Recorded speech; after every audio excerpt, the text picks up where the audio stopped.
Aquele carro parou na linha de resguardo desde a véspera. Tinha vindo com o expresso do Rio e estava lá, no desvio de dentro, na esplanada da estação. Não era vagão comum de passageiro, não. De primeira, só que mais vistoso, todo novo. A gente, reparando, notava as diferenças. Assim, repartido em dois, um dos cômodos, as janelas sendo de grade, feitas de cadeia para os presos. O carro lembrava um canoão, no seco, navio. A gente olhava. Nas reluzências do ar parecia que ele estava torto, que nas pontas se empinava. O borco bojudo do telhadinho dele alumiava em preto. Parecia coisa de invento, de muita distância, sem piedade nenhuma, que a gente não pudesse imaginar direito e nem se acostumar de ver. E não sendo de ninguém.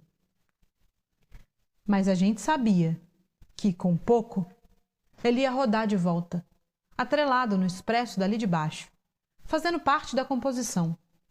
Ia servir para levar duas mulheres para longe, para sempre. Para onde ia no levar das mulheres? Era para um lugar chamado Barbacena. Barbacena é longe? É que para o pobre os lugares são mais longe. O trem do sertão passava 12h45.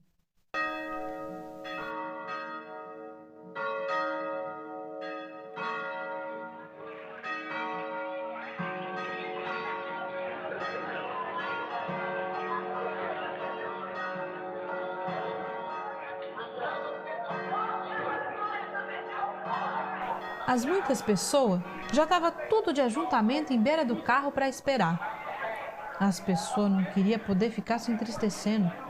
Conversavam cada uma com porfiar, no falar com sensatez, como sabendo mais que os outros na prática do acontecer das coisas. Sempre chegava mais povo, um movimento. A hora era de muito sol. O povo caçava jeito de ficar debaixo da sombra das árvores de cedro. Aí, o agente da estação apareceu, fardado assim de amarelo, com um livrinho de capa preta e as bandeirinhas verde e vermelha debaixo do braço. Vai ver se colocar água fresca no carro? Ele mandou. Depois, o guarda-freio andou mexendo nas mangueiras de engate. Alguém deu o aviso. Eles vêm, apontando para a rua de baixo, de onde morava Soroco. Soroco ia trazer as duas, a mãe e a filha, conforme. A mãe de Soroco já era de idade, com para mais de uns 70. A filha, ele só tinha aquela. Soroco era viúvo, coitado. Afora essas, não se conhecia dele parente nenhum. Eles vinham vindo, no traseiro de comitiva. Aí, parava. A filha, a moça, tinha pegado a cantar. Levantando os braços, a cantiga não vigorava certa nem no tom, nem no se dizer das palavras. O nenhum. A moça põe o zóio no alto, que nem os santos espantados. Vinha enfeitada de disparate num aspecto de admiração. Assim com os panos e os papel de um montão de cor, uma carapuça em cima dos espalhados cabelo e enfurnada em tanta roupa de ainda mais mistura, tira faixa de pendurada, vira um ganga. Matéria de maluco. A velha só estava de preto, com fichu preto. Ela batia com a cabeça nos docemente. Sem tanto que diferentes, as duas se assemelhavam. Soroco dava o braço a elas, uma de cada lado. E, em mentira, parecia até entrada em igreja, num casório. Mas era uma tristeza. Parecia enterro. Todo mundo ficava de parte. A chusma de gente não querendo afirmar as vistas, por causa daqueles transmodos e despropósito de fazer rir, e por conta de Soroco, para não parecer pouco caso.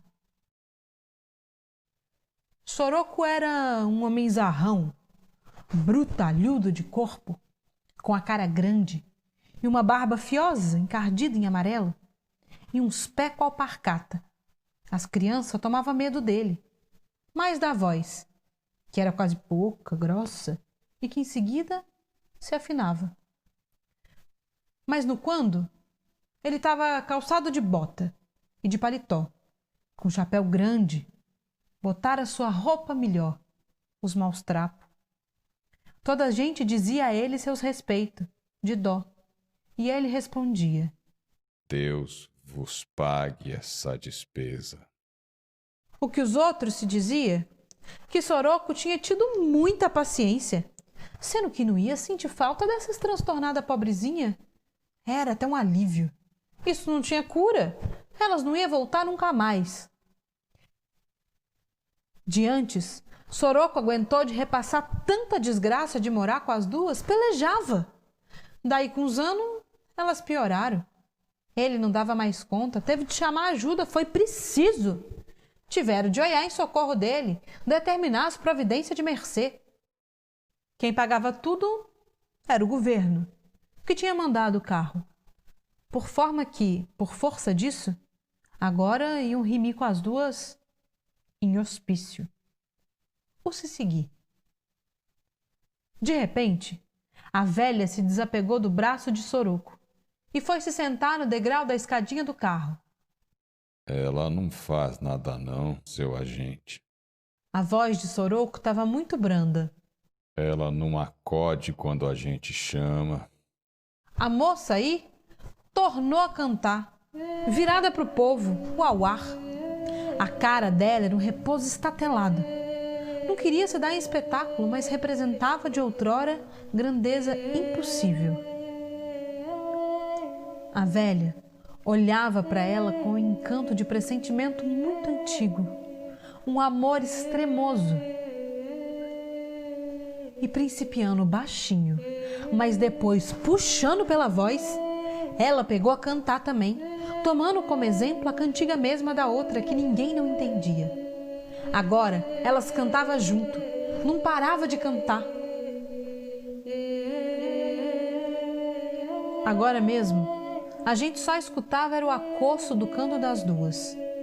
Aquela chirimia que evocava, que era um constante de enorme diversidade dessa vida, que podia doer na gente sem jurisprudência de motivo nenhum, mas pelo antes, pelo depois. Soroco estava reportado e atalhado, humildoso. Tomara aquilo se acabasse.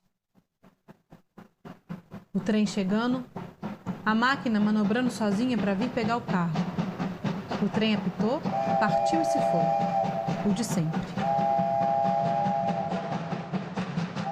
Soroco não esperou tudo se sumir. Nem olhou. Só ficou de chapéu na mão, mas de barba quadrada, surdo. O que nele mais se espantava. O triste do homem lá decretado, embargado de poder falar qualquer palavra sua. Ao sofrer assim das coisas ele, no oco sem beira, debaixo do peso, sem queixa, exemploso. Ele se sacudiu de um jeito arrebentado, desacontecido, e virou, para ir-se embora. Estava voltando para casa como se estivesse indo para longe, fora de conta. Mas parou. Parecia que ia perder o de si, parar de ser. E foi o que ninguém podia prevenir. Ele começou a cantar, alteando forte, mas para si.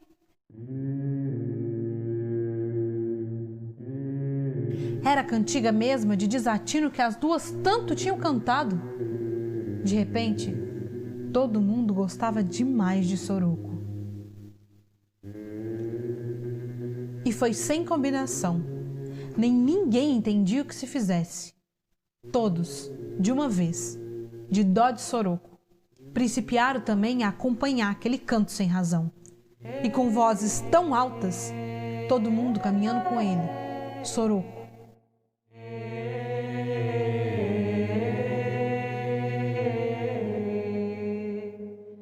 Foi de não sair mais da memória. Foi um caso sem comparação. A gente estava levando Soroco para casa dele. De verdade.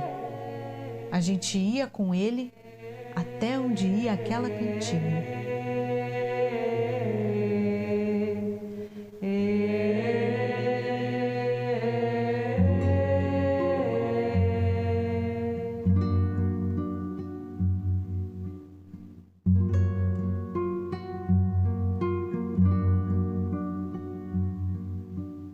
Soroco, Sua Mãe e Sua Filha, conto de Guimarães Rosa, narra a história de duas mulheres que embarcam num trem rumo a Barbacena e não voltam nunca mais.